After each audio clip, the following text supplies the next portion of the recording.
Пациентите со цистична фиброза пред известно време протестираа пред Министерството барајќи терапија која е важна за нивното здравје.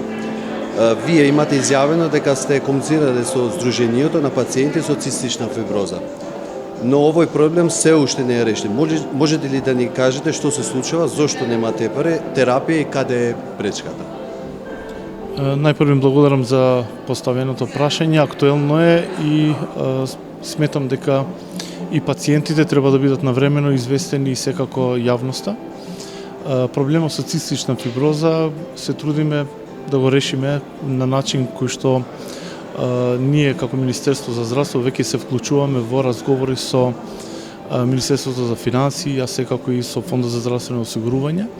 Во нормални услови тоа би требало да биде предмет на разговор и на дискусија и договор помеѓу клиниките педиатрија и пулмологија за обезбедување на буџет за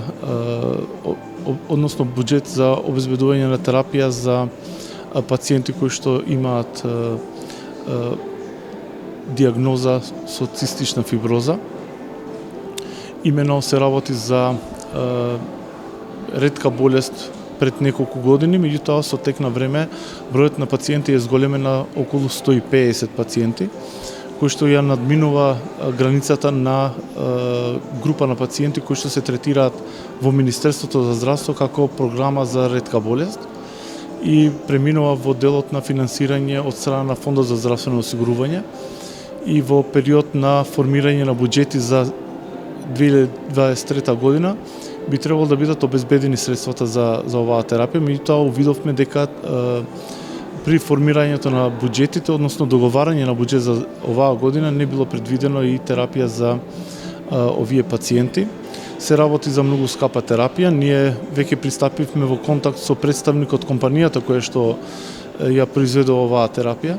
Се работи за лек кој што е единствен лек и единствен производител, кој што ни дава можност да преминеме кон директна комуникација со представници од компанијата за да обезбедиме подобра цена за терапијата. Се работи за многу скапа терапија, која што првичните информации велат дека годишната терапија изнесува околу 250.000 евра за еден пациент.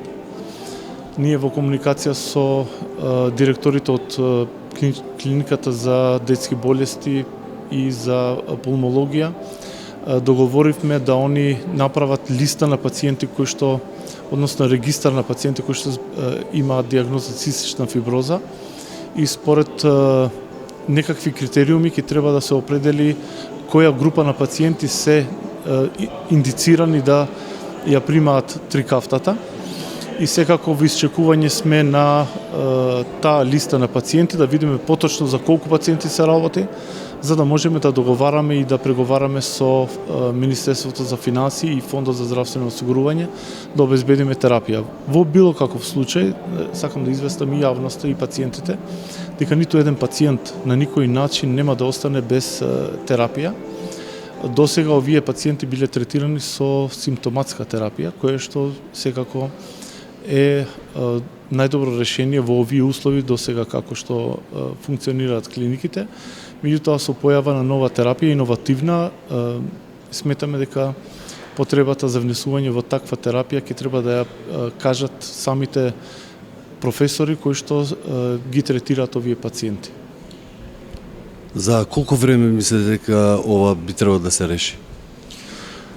Јас би посакал што поскоро да биде решен проблемот, меѓутоа знаејќи дека Бирото за јавни набавки, нели Законот за јавни набавки не ометнува процедури и рокови за почитување, не можам да прецизирам точно колку време, меѓутоа сакам да укажам дека јас сум веќе вклучен во оваа процедура која што во нормални услови би требало клиниката да ја обезбеди, меѓутоа